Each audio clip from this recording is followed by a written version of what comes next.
qala al-musannifu rahimahullah ta'ala wa nafana iyyakum ulumahu kitabul adhkar wa da'awat fadilatul dzikr, keutamaan zikir. Keutamaan zikir ini mengenai zikir kepada Allah. Zikir secara bahasa itu ingat, tapi kadang ketika kita zikir sebenarnya di dalamnya doa. Jadi antara zikir dan doa itu adalah ya selain ingat di dalamnya, selain kita mengingat Allah, kita juga meminta. Maka kenapa kemudian kita sering mendengar orang mengatakan afdhalu dzikri fa'lam annahu la ilaha illallah, atau afdhalu dzikri la ilaha illallah. Sebaik-baiknya zikir adalah la ilaha illallah. Itu juga sebaik-baiknya doa adalah la ilaha illallah. Artinya apa? Nah, kalau kita berzikir mengucapkan la ilaha illallah, lahiriahnya zikir, tapi dalamannya itu doa, minta kepada Allah, tanpa harus kita mengucapkan memohon. Karena la ilaha illallah kan tiada Tuhan selain Allah, kan tiada Tuhan yang layak kita sembah, yang layak kita ibadahi, yang layak kita imani selain Allah. Itu artinya ketika kita mengucapkan la ilaha illallah, ya Allah, engkaulah yang menjamin hidupku, engkaulah sang pemberi rizki, karena engkaulah yang punya rizki. Semua doa itu ada dalam itu, la ilaha illallah. Maka itu disebut afdhal zikri, sebaik-baiknya zikir.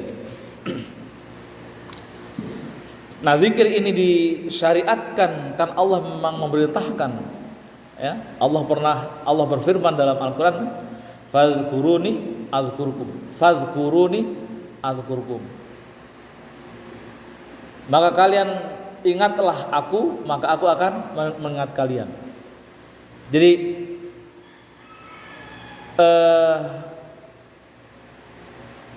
keberadaan Allah itu akan ada kalau kita selalu ingat. Tapi Allah menjadi tidak ada kalau kita tidak ingat.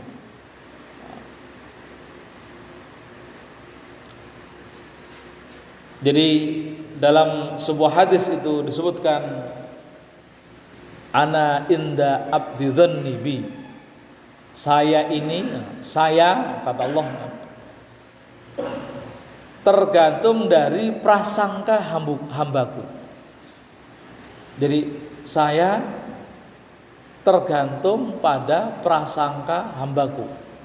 Artinya kalau hamba, kita sebagai makhluk menganggap Allah tidak ada, maka Allah menjadi tidak ada.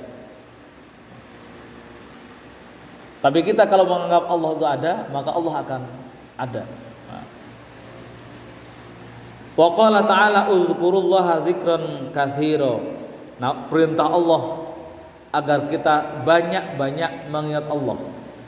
Karena dengan Allah diingat, maka Allah akan menyatu pada diri kita. Nah, ini yang kemudian nanti ini bahasa seperti ini lalu sering disalahgunakan, dipakai oleh kelompok tasawuf, menyatu dengan kita itu kemudian disebut dengan wahdatul wujud, penyatuan keberadaan Allah dengan makhluk. Nah, ini bagi kita orang awam, wahdatul wujud menjadi satu keyakinan yang menyesatkan.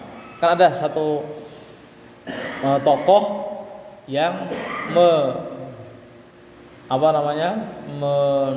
menjelaskan atau menawarkan konsep namanya wahdatul wujud. Tokoh tasawuf, penyatuan antara makhluk dengan hamba. Nah, itu sebenarnya karena saking banyaknya ingat kepada Allah, lalu Allah dihadirkan. Sebenarnya bahasanya Allah dihadirkan pada diri kita sehingga seolah-olah Allah selalu mengawasi kita. Jadi kita yang merasakan, kita yang membuat prasangka itu. Maka mulai mekanisme ingat kepada Allah itu disebutkan dalam surah lain, alladzina yadhkurunallaha qiyaman wa qu'udan wa 'ala junubihim. Ingat kepada Allah itu harus dilakukan dalam segala kondisi, ya, berdiri, duduk, tidur, ya, bekerja. Kalau ingat pada Allah pada waktu sholat itu biasa, karena memang sholat tempatnya ingat pada Allah. Tapi kalau ingat pada Allah ketika tidak sholat, ya, ketika bekerja, ketika di jalan, di tempat selain masjid masih ingat pada Allah, maka itu adalah sebuah keluar biasaan. Jadi membawa Allah kemana-mana. Jadi bahasanya membawa Allah kemana-mana. Itu luar biasa. Kalau di masjid ingat Allah biasa, karena memang masjid tempat bersujud kepada Allah, beribadah kepada Allah. Lalu kita ingat, wajar. Nah ini yadhkurunallaha qiyaman wa qu'udan wa 'ala junubihim. Di dalam ayat lain banyak sekali tentang perintah zikir ini. Fa idza qadaitum sholata fadhkurullaha qiyaman wa qu'udan wa 'ala junubikum.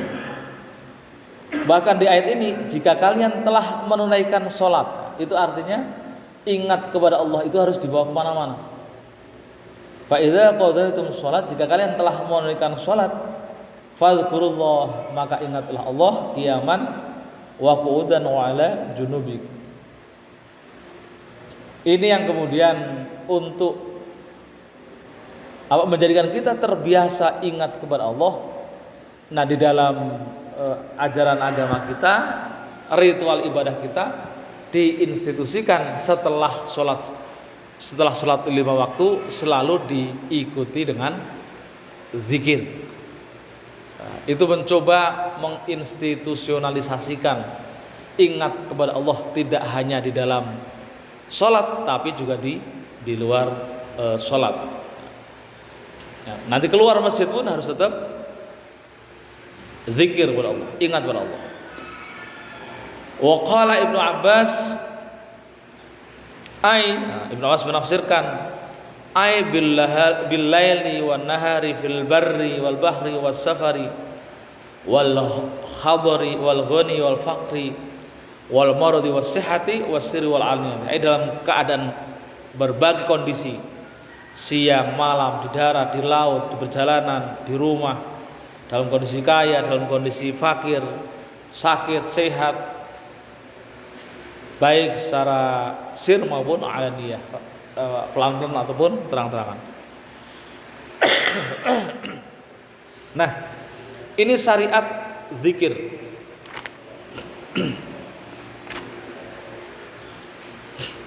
Di Quran juga ditunjukkan bagaimana cara berzikir. Wadhkur rabbaka fi nafsika tadarruan wa haifatan wa dunal jahr minal qawli bil ghadari wal asal bil ghuduwi wal asal wa la takum minal ghafilin. Maka ingat kepada Allah itu dalam dilakukan secara tadarruan wa haifatan, khusyuk, secara khusyuk, serius. Kita zikir, ya memang zikir. Kita doa, memang doa. Tadarruan wa haifatan. Jadi enggak usah nyambi, lagi doa sambil ngupil. Wah, itu kan bukan tadarruan wa haifatan. Perintahnya itu zikir dan doa secara khusyuk, serius.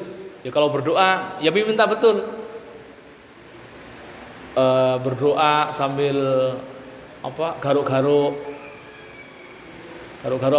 badan, berdoa tangannya serius minta itu, bukan ngelempreh. Ya Allah, amin, minta kirim gimana Allah mau ngasih, minta nggak serius.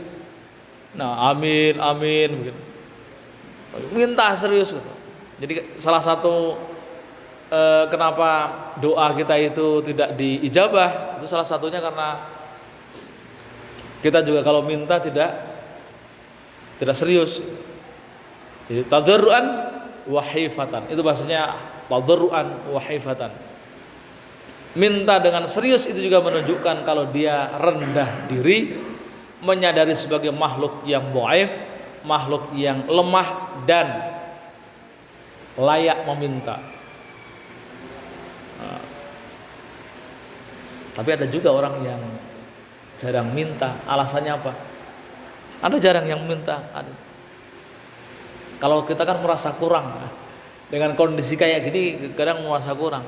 Tapi ada juga seorang yang ya tasawuf yang ditanya, kenapa engkau jarang minta? Jawabannya itu sederhana. Meskipun dengan kondisi yang serba kekurangan, dia mengatakan, sudah terlalu banyak yang diberikan Allah kepadaku. Bahasanya, sudah terlalu banyak yang diberikan Allah kepadaku. Kita diberi sehat, Masya Allah. Kan gitu ya? Diberi sehat itu luar biasa. Diberi oksigen luar biasa. Coba orang yang sakit-sakit, ketika sampai kekurangan oksigen, nyarinya kemana-mana. Cerita kemarin pas lagi tinggi-tingginya COVID, orang pada nyari oksigen kemana-mana. Padahal oksigen ada di sekeliling kita, tapi nyari oksigen yang bisa dipaksakan masuk ke ke paru-paru begitu. Mahalnya minta ampun, berapapun.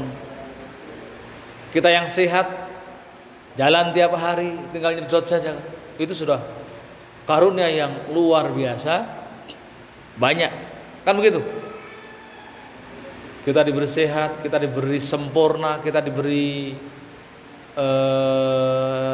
istri yang atau pasangan yang solehah, tidak cerewet, nggak banyak nuntut, misalkan begitu kan, anak solehah, itu sesuatu yang luar biasa besar yang bagi orang tersebut, dia mengatakan sudah cukup banyak yang Allah berikan kepadaku, maka aku tidak pernah meminta yang lain. Tapi kadang Allah juga malah memberikan kepada orang-orang yang tidak pernah minta begitu, karena lebih percaya, kira-kira lebih percaya amanahnya diberikan kepada orang-orang yang seperti itu. Jadi wala takun minal ghafilin, dan jangan sampai kalian itu termasuk orang-orang yang ghafilin. Ghafil itu adalah orang yang lalai. Wa minal ahbari qaluhu sallallahu alaihi wasallam, dari sebuah hadis disebutkan, yaqulullah azza wajal, ana ma'a abdi ma dzakarani wa taharrakat bi syafatahu. Nah, ini menarik. Allah berfirman dalam sebuah hadis qudsi, ya, ana ma'a abdi ma dzakarani, aku bersama orang yang senantiasa berzikir kepadaku. Jadi ini sudah firman Allah. Allah akan menjadi teman kepada hamba-hamba yang senantiasa menyebutnya. Ini yang kemudian kita dianjurkan kawan yang abadi, kira-kira adalah Allah. Mungkin kalau kita pada saat hidup seperti ini, ya, karena kita memiliki jabatan, banyak teman berteman karena jabatan. Mungkin karena kita lagi memiliki banyak kemakmuran, maka banyak yang berteman karena berharap kemakmuran. Mungkin karena kita baik, orang berteman karena kita baik. Tapi sebaik-baiknya orang di dunia tidak bersedia menemani selamanya. Ketika kita meninggal, tidak ada satupun makhluk yang bernama manusia yang bersedia untuk menemani kita. Nah, disinilah kita menjadikan Allah sebagai teman sampai di liang lahat dan bahkan di akhirat. Caranya gimana? caranya adalah dengan berzikir. Makanya ana abdi ma zakarodi. Saya bersama, saya menjadi teman bagi hamba-hambaku yang senantiasa berzikir kepadaku. Wa taharrakat bi syafatahu, dan kedua bibirnya senantiasa bergerak untukku.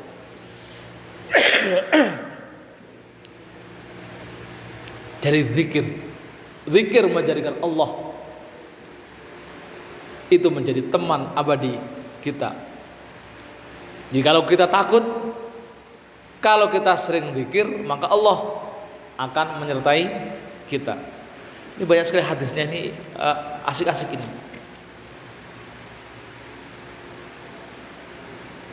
Wasu'ila sallallahu alaihi wasallam ayil a'mal afdal. Rasulullah SAW ditanya tentang amal perbuatan yang paling utama. Faqala, maka Rasulullah menjawab, antamuta walisanaka ratbun bi dzikrillah azza wa jalla. Jadi engkau meninggal walisanuka dan lidahmu ratbun, basah bi dzikrillah azza wa jalla. Basah karena zikir kepada Allah. Mulut yang senantiasa bergerak, maka bibirnya akan basah. Tapi kalau bibir tidak pernah digerakkan, maka bibir akan terlihat kering. Jadi ini satu perumpamaan bahwasanya basahnya bibir karena zikir kepada Allah.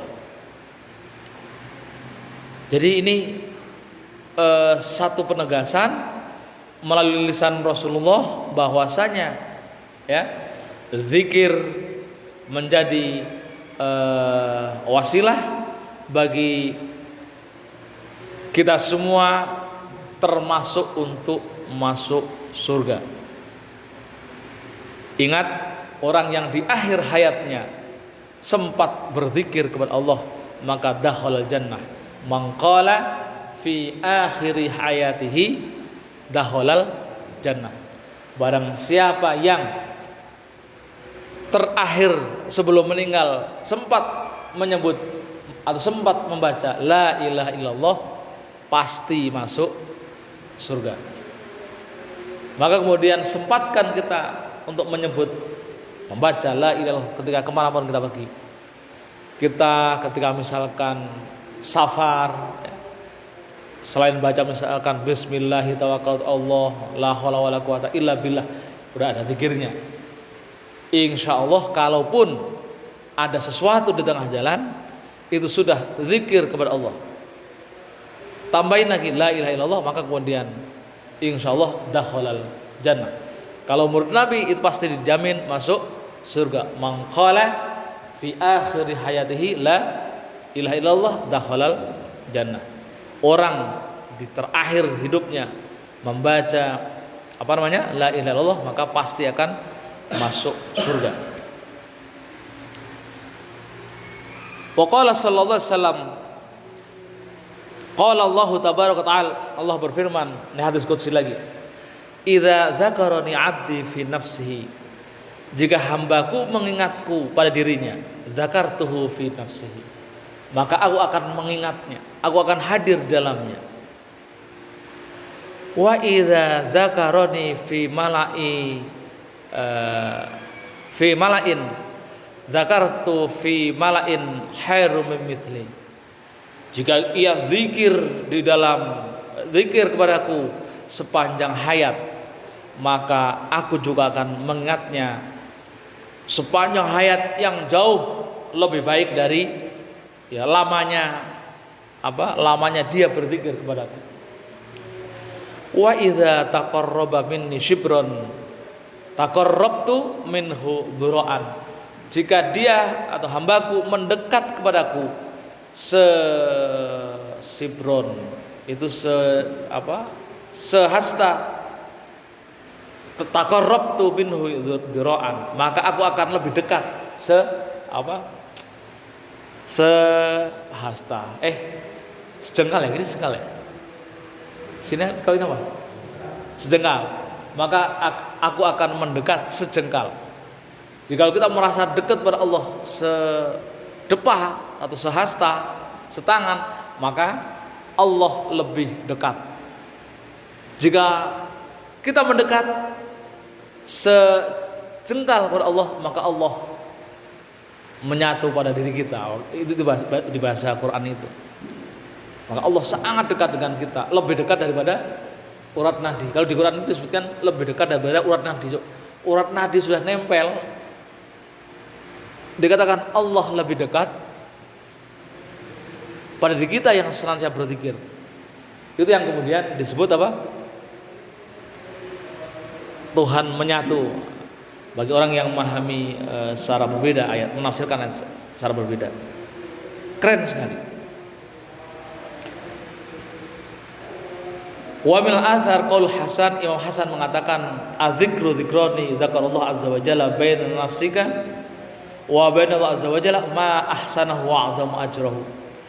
Zikir di antara dua zikir.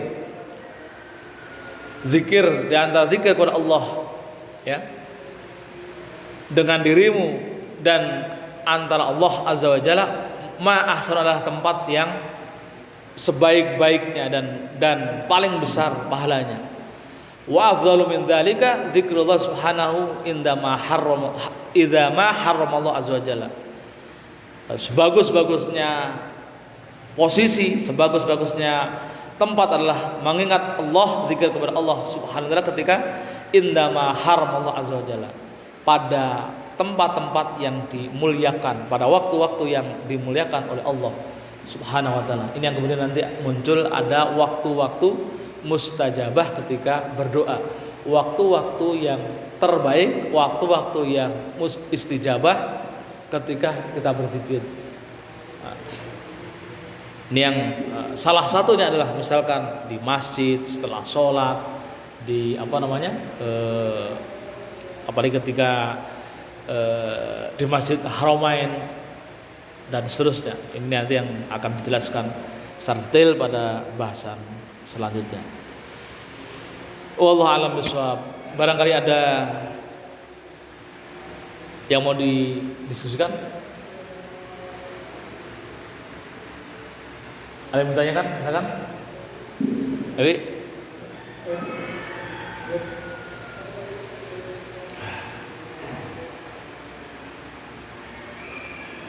Ya. Terakhir sebelum saya tutup, ada satu hadis yang juga ingin menegaskan bahwa pentingnya zikir ini menjadi jaminan kita untuk terhindar dari laknat Allah. Ad-dunya mal'unun ma fiha. Dunia dan seisinya itu kondisinya adalah dilaknat. Apa itu mal'un atau laknat? Itu ba'idun, artinya adalah ba'idun min rahmatillah, jauh dari rahmat Allah. Tapi mal'unun ma fiha illa zikrullah. Jadi yang segala isinya itu dilaknat kecuali, pertama adalah zikrullah, kecuali orang itu berzikir kepada Allah, kecuali tempat itu dijadikan tempat zikir kepada Allah. Jadi kalau kita berzikir di satu tempat, maka zikir tempat itu menjadi terhindar dari mal'unun fiha, terhindar dari status sebagai tempat yang dilaknat. Jadi kalau misalkan kita kerja di satu tempat, nggak pernah zikir di dalamnya, maka tempat itu mal'unun fiha. Tapi kalau kita zikir di dalamnya, maka tempat itu menjadi tempat yang terhindar dari status dilaknat. Rumah nggak pernah di dalamnya ada zikir, nggak pernah di dalamnya ada sholat, maka mal'unun fiha. Tapi kalau dipakai untuk zikir, dipakai untuk sholat, maka dia terhindar dari status sebagai tempat yang dilaknat. Yang kedua, wa alimun, orang yang berilmu, alim, Ya, ini para ulama, para orang yang anulah yang memiliki ilmu. Wa muta'allimun atau tambah lagi wa muta'allimun atau orang yang sedang mencari ilmu atau orang yang senantiasa merasa bodoh tapi tetap belajar. Itu termasuk orang yang terhindar dari status sebagai mal'un atau dilaknat.